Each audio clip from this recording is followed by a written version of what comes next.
రాజమహేంద్రవరం స్థానిక ఇందిరా సత్యానగర్ లో నివాసం ఉంటున్న పేదలకు ఎటువంటి ప్రత్యామ్నాయం చూపకుండా బలవంతంగా ఇళ్లను ఖాళీ చేయించడం దారుణమని Congress party Rajahmundry parliament coordinator doctor TK Vishweshwara Reddy నగరపాలక సంస్థ అధికారులపై తీవ్ర ఆగ్రహం వ్యక్తం చేశారు.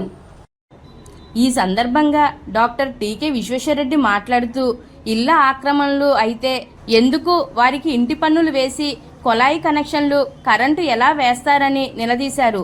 అసలు సారంగధర మెట్ట నుంచి సువిశేషపురం వరకు ఉన్న ఇందిరా సత్యానగర్ పుంత రోడ్ను సర్వే చేయకుండా ఇల్లు ఎలా తొలగిస్తారని ప్రశ్నించారు. గత 45 సంవత్సరాలుగా అక్కడే నివాసం ఉంటున్న వారిని బెదిరించి కట్టుబట్టలతో రోడ్డున పడేలా చేయడం సరికాదని వ్యాఖ్యానించారు.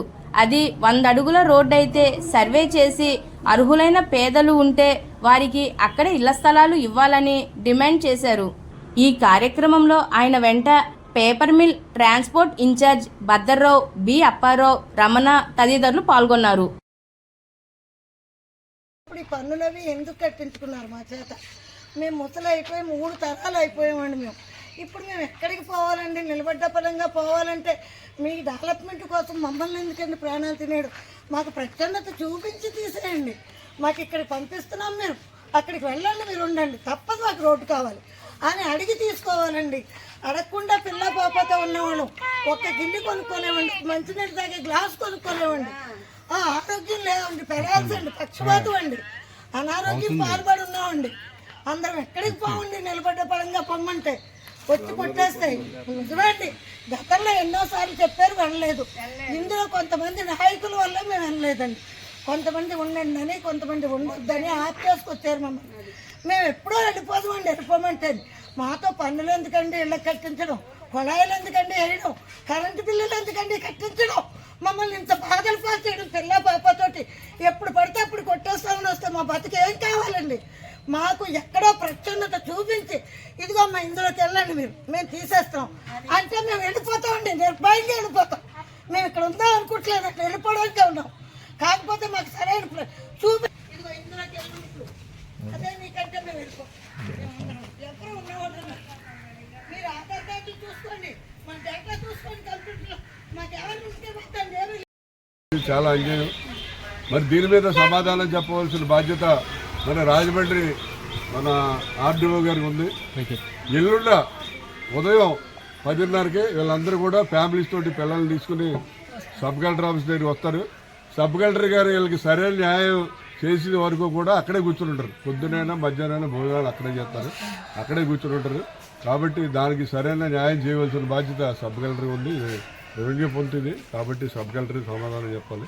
కాబట్టి సబ్ కలెక్టర్ గారి దగ్గరికి వీళ్ళందరూ కూడా వస్తే అక్కడ సబ్ కలెక్టర్ ఆఫీసు ఎల్లుండ అంటే తారీఖు అంతా 18వ తారీఖు సబ్ కలెక్టర్ ఆఫీసు దిగ్బంధం ఉంటుంది. నా వయసు, నేను ఇక్కడ 14 ఏటని పెళ్ళయి వచ్చానండి. నాకు 3 తరాలండి. ఇక్కడ మేము ఇక్కడ 110 అడుగులు ఒక చోట ఉంది, ఒక చోట 80 ఉంది. ఇలా ఉన్న దాంట్లో లెఫ్ట్ అండ్ రైట్ ఆక్రమించింది ఎక్కువ, పాకల్లో వాళ్ళు ఆక్రమించింది తక్కువ. కాకపోతే వాళ్ళు కోర్టులో అలా నడుపుతున్నారు. మా దగ్గర మోసపుచ్చి కొంతమంది వ్యక్తులు డబ్బు తినేసి మాకు ఇప్పిస్తామని ఇంతవరకు ఇప్పించలేదండి. కొంతమంది నాయకులు ఎక్కడో చూపిస్తామండమే కానీ ప్రత్యక్షంగా ఇప్పటికి వచ్చి చూపించింది. ఎవరికి ఇచ్చారమ్మా డబ్బులు? మీరు ఒకటండి. డబ్బులు ఎవరికి ఇచ్చారు? డబ్బులు మాలో వాళ్ళే అడిగి ఎవరో హారిక అని చెప్పి ఒక ఆవిడ వచ్చి టెంట్లు వేసి రకరకాలుగా డబ్బులు వసూలు చేసేసి మీ దిక్కున్న చోట చెప్పుకోండి, నాయకులకి ఎవరేం చేస్తారో చూస్తాను అని చివరికి ఎటువంటిది మాకు తెలియదు. ఏమండి ఇలా అయిపోయింది. ఆ దగ్గర ఆవిడకు ఒక 4 లక్షలు ఎంతో ఇచ్చారు ఆవిడండి. అప్పుడు ఇప్పుడు ఏంటంటే మాకు ప్రత్యక్షంగా ఏమీ చూపించకుండా అర్ధరాత్రి వచ్చి ఇల్లు కొట్టేసే పరిస్థితి. రేపు 23కి వాయిదా. ఇంకా ఆవిడని ఎవరు అడగలేదండి. ఆవిడ ఇప్పుడు అడిగితేనే మీరు ఎక్కడ దిక్కున్న వాళ్ళ చోట చెప్పుకోండి, మేము ఏం చేసినా పర్వాలేదు, నేను తగిన పని చేస్తాను మీరు అడిగారు అని అందరినీ భయభ్రాంతులు చేసిందండి. ఇప్పుడైతే ఉన్న ప్రభుత్వం కానివ్వండి, ఎవరికి ఏ రాజకీయ నాయకులు ఒక్కళ్ళు కూడా మాకు కనపడలేదండి. ఇప్పుడు ఇది మేము డెవలప్ చేయడం కోసం మమ్మల్ని ఉంచారండి ఇంతకాలం ఇక్కడ. పన్నులు కట్టించుకున్నారు, కరెంటు బిల్లులు కట్టించుకున్నారండి.